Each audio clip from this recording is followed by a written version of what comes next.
Friends, आज हम discuss करेंगे नेक्स्ट टॉपिक जो है इंडक्टेंस। तो इंडक्टेंस में सबसे पहले हम डिस्कस करेंगे सेल्फ इंडक्टेंस किसी कोयल की क्या होती है, what is self inductance of a coil. तो सेल्फ इंडक्टेंस क्या होती है, अगर हम किसी भी कोयल में से, मान लो कोई भी कोयल है और उसमें से हम क्या पास करते हैं, करंट पास करते हैं।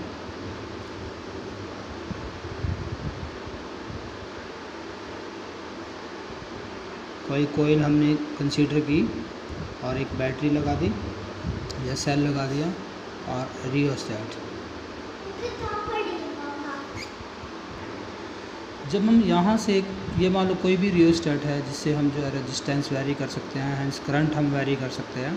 तो जब हम इस कोयल में से करंट पास करवाएंगे, हमें पता है यहाँ पे मैग्नेटिक फील्ड प्रोड्यूस होगा और साथ ही साथ कोयल के अंदर से जो है फ्लक्स भी लिंक होगा।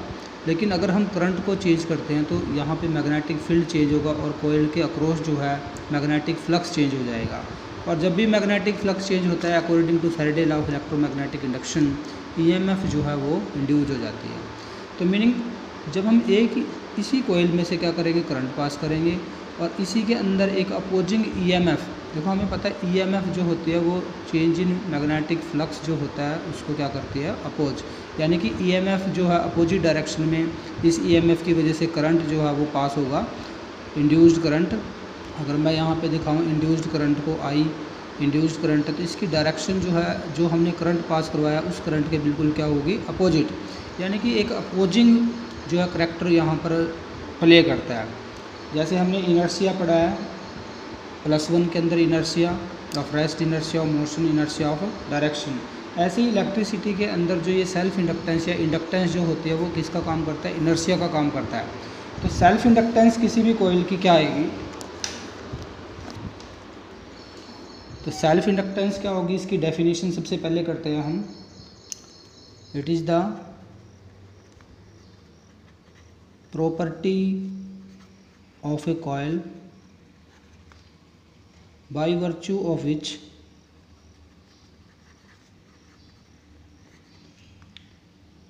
the coil opposes any change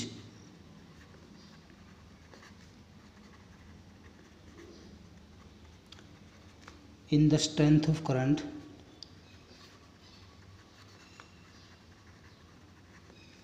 flowing through it,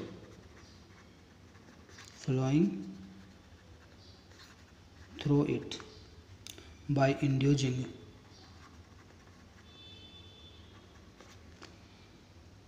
an EMF in itself।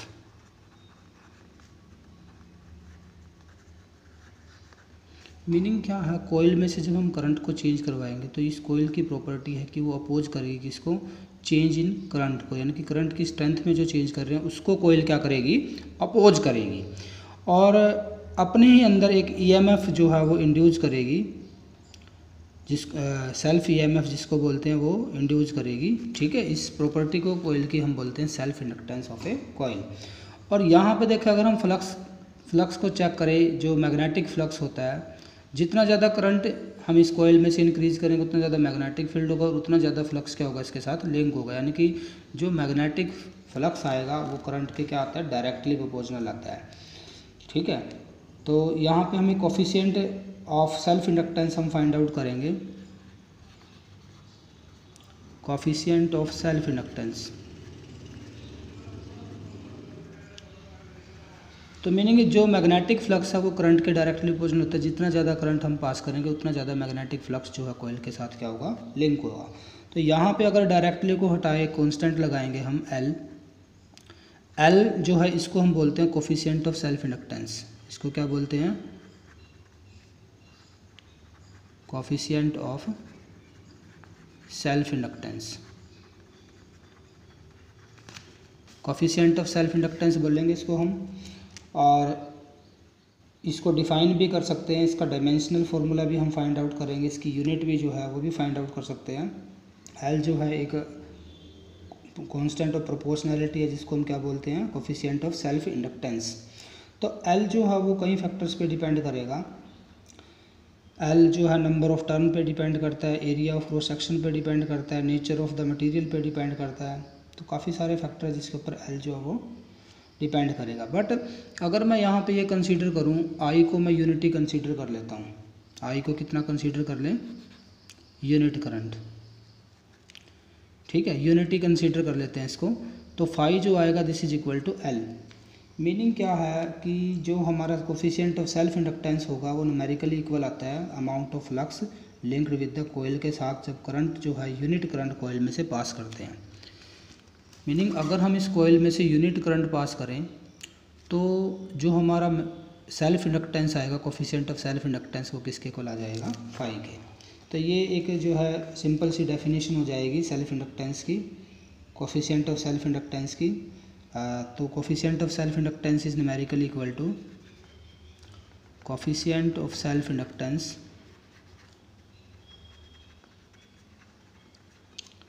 Is numerically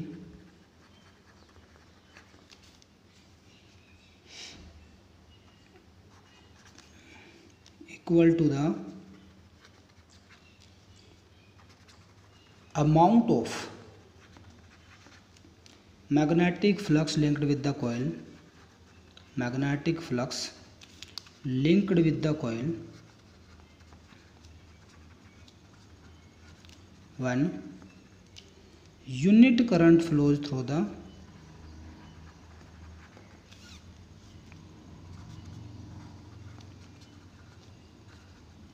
coil. Meaning self inductance जो है एक सिंगल कॉइल की प्रॉपर्टी है, उसी में से हमें करंट को चेंज करना, उसी के अंदर ईएमएफ क्या हो जाती है, जनरेट हो जाती है। तो सेल्फ इंडक्टेंस जो है एक सिंगल कॉइल की प्रॉपर्टी है। हम जो Faraday law of electromagnetic induction का भी यूज़ कर सकते हैं। यहाँ पे हमें पता है according to Faraday law of electromagnetic induction E जो होता है this is equal to D phi upon D T and negative sign. Phi जो है मैग्नेटिक फ्लक्स है। अब हमने फाई को फाइंड आउट कर लिया एल इंटू आई, तो यहाँ पे पुट कर देंगे इसको, तो ईएमएफ जो आएगा this is equal to minus D upon D T L into I. L एक कांस्टेंट है तो EMF is equal to minus L D I upon D T. तो यहाँ से हम जो है एल का फॉर्मूला निकाल लेंगे और इसकी क्वांटिटेटिव डेफिनेशन हम यहाँ से फाइंड आउट करेंगे। तो this is equal to E M F divide by negative sign और D I upon D T. ये हमारे पास इसका रिलेशन आ जाता है। तो कोफिशिएंट ऑफ सेल्फ इंडक्टेंस को हम यहाँ पर भी एक्सप्लेन कर सकते हैं। तो अगर मैं यहाँ से कंसीडर करता हूँ कि जो D I upon D T है, यानी कि rate of change of current जो है, अगर उसको हम यूनिटी मान लें, ठीक है, तो ईएमएफ जो एल जो आएगा this is equal to negative of E. कब, अगर हम क्या पुट करते हैं, rate of change of current through the coil is unity, then self inductance of coil is equal to किसके इक्वल आएगा, self inductance EMF induced in the coil. तो EMF के इक्वल आएगा। और इंडक्टेंस जो होती है सेल्फ इंडक्टेंस, ये एक स्केलर क्वांटिटी है। कैसी क्वांटिटी है, self inductance is a scalar quantity.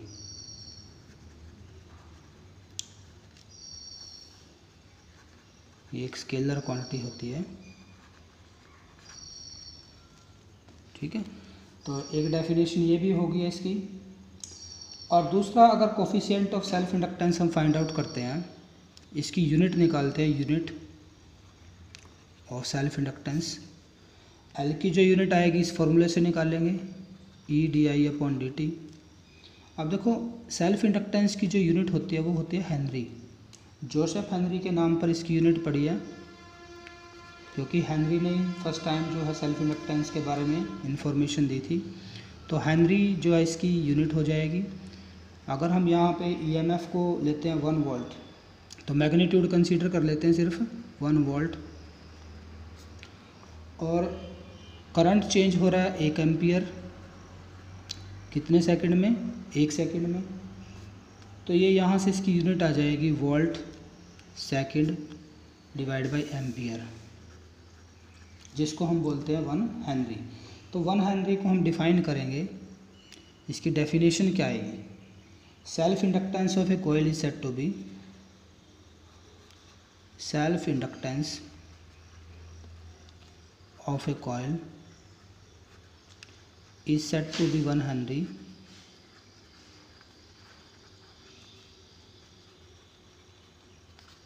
कब बोलेंगे 1 हेनरी सेल्फ इंडक्टेंस को, कैपिटल एच से लिखते हैं इसको हम हेनरी को। When A current change at the rate of 1 ampere per second, यानी कि जब करंट कितना चेंज हो रहा है, 1 एम्पियर 1 सेकेंड में करंट चेंज हो रहा है through a coil, induces an EMF, कितनी ईएमएफ इंड्यूस करता हूँ, of 1 volt in the coil. तो यहीं से आ जाती है सेल्फ इंडक्टेंस को 1 हेनरी बोलेंगे। कब बोलेंगे, जब 1 एम्पियर पर सेकंड के हिसाब से अगर करंट किसी कॉइल में से चेंज करने से उसके अंदर कितनी ईएमएफ जो है वो जनरेट हो जाती है, 1 वोल्ट ईएमएफ इंड्यूस हो जाती है, तब हम बोलते हैं कोफिशिएंट ऑफ सेल्फ इंडक्टेंस जो है कॉइल का वो 1 हेनरी होगा। तो और भी यूनिट्स होती हैं इसकी, हेनरी जो आएगा, मिली हेनरी यूज कर सकते हैं, माइक्रो हेनरी हम यूज कर सकते हैं। डायमेंशनल फार्मूला निकालते हैं इसका, dimensional formula for L self inductance के लिए। तो एक तरह से जो हमारी ईएमएफ होती है, ईएमएफ हमें पता है वर्क डिवाइड बाई चार्ज होती है, तो एल जो आएगा हमारा ईएमएफ की जगह, हम यहाँ पे ईएमएफ की जगह work divide by charge put कर देंगे, और यहाँ D I upon D T, D T ऊपर चला जाएगा, डी आई नीचे है, और डी आई जो होता है यहाँ पे चेंज इन करंट है। तो डायमेंशन पुट करने हैं हमें, सबसे पहले वर्क का m की पावर 1, l की पावर 2, t की पावर -2 वर्क के लिए हो जाएगा। यहाँ टाइम है तो टाइम की पावर 1 आ जाएगी। चार्ज जो है, चार्ज के लिए डायमेंशन जो है हम करंट की फॉर्म में यूज करते हैं, या Q divide by D T अगर यूज करते, ये भी यहाँ से क्या आ जाता, एक तरह से करंट आ जाता, नहीं तो यहीं पे पुट कर देंगे, कॉलम को लिख सकते हैं एम्पियर इनटू टाइम की पावर 1, और करंट डी आई के लिए एम्पियर की पावर 1 आ जाएगी। तो यहाँ से जो हमारा डायमेंशनल फार्मूला बनेगा, m की पावर 1 है, l की पावर 2 है यहाँ से, और टाइम की पावर, ये टाइम इससे कैंसिल हो जाएगा, टाइम की पावर -2 रह गया है, और एम्पियर की पावर भी कितना हो जाएगा, -2, क्योंकि एक पावर ये है, एक ये 2, ऊपर जाके कितना हो जाएगा, -2। तो m की पावर 1, l की पावर 2, t की पावर -2 और a की पावर -2, ये जो है डायमेंशनल फार्मूला आ जाएगा किसके लिए, l के लिए, कोफिशिएंट ऑफ सेल्फ इंडक्टेंस के लिए। तो नेक्स्ट हम फाइंड आउट करते हैं, सेल्फ इंडक्टेंस निकालते हैं किसी भी सोलेनॉइड की। हम सबसे पहले ये कंसीडर करते हैं, एक सोलेनॉइड कंसीडर करते हैं।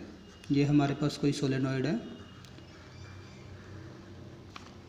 कोई भी सोलेनॉइड कंसीडर कर लिया, जिसका एरिया ऑफ क्रॉस सेक्शन जो है वो a, और टोटल नंबर, इसकी टोटल जो लेंथ कंसीडर करेंगे हम, वो उसको कंसीडर करते हैं स्मॉल l, इसकी टोटल लेंथ है, और n जो है,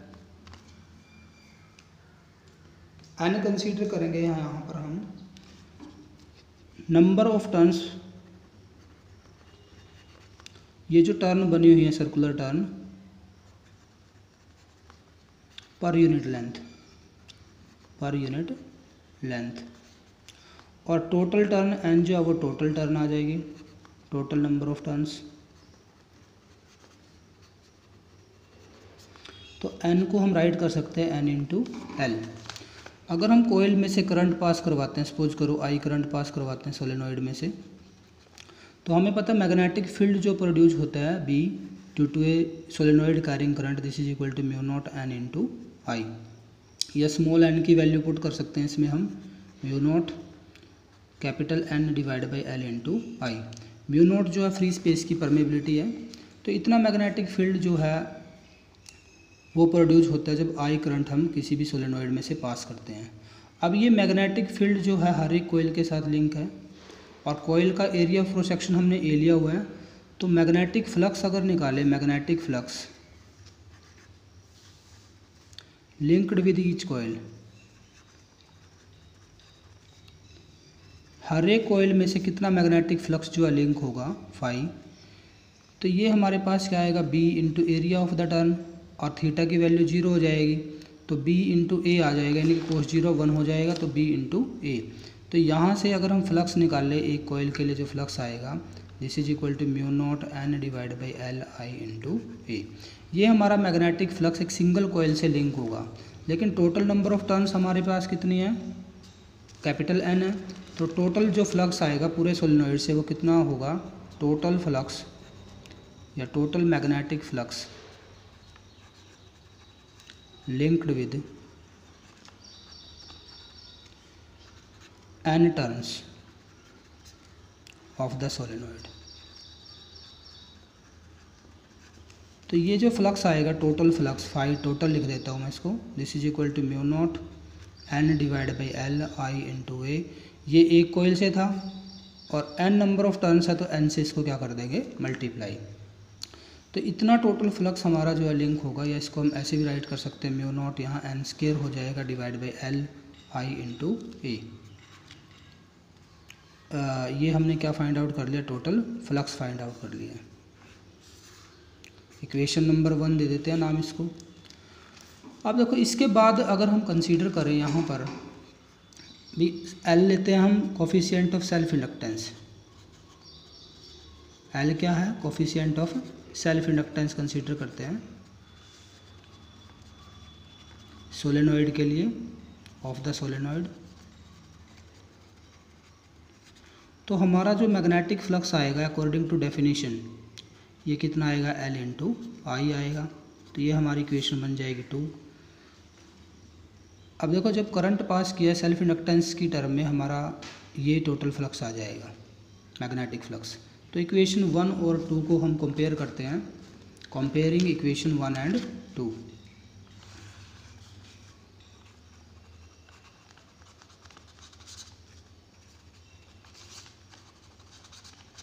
एक और 2 को कंपेयर करें तो एक तरफ दोनों में फाई है और दूसरी तरफ क्या है, L इंटू आई।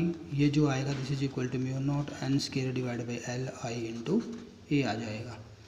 तो जो कैंसिल होता है कर देंगे, आई से आई कैंसिल हो जाएगा। तो सेल्फ इंडक्टेंस का फॉर्मूला आएगा mu naught N square A divide by L। तो ये आ जाएगा हमारा self inductance of A solenoid. तो सेल्फ इंडक्टेंस यहाँ पर किस किस फैक्टर के ऊपर डिपेंड करेगा, देखो सबसे पहले नंबर ऑफ टर्न्स पे डिपेंड करता है, स्क्वायर के डायरेक्टली प्रोपोर्शनल आएगा। एरिया पे डिपेंड करेगा, area of cross section solenoid की कॉइल का जितना ज़्यादा होगा उतना ज़्यादा क्या होगा, फ्लक्स जो है सेल्फ इंडक्टेंस होगा, कोफिशिएंट ऑफ सेल्फ इंडक्टेंस। और लेंथ जो है उसके क्या आया हुआ है, इन्वर्सली प्रोपोर्शनल आया हुआ है। तो इसका मीनिंग जितनी ज़्यादा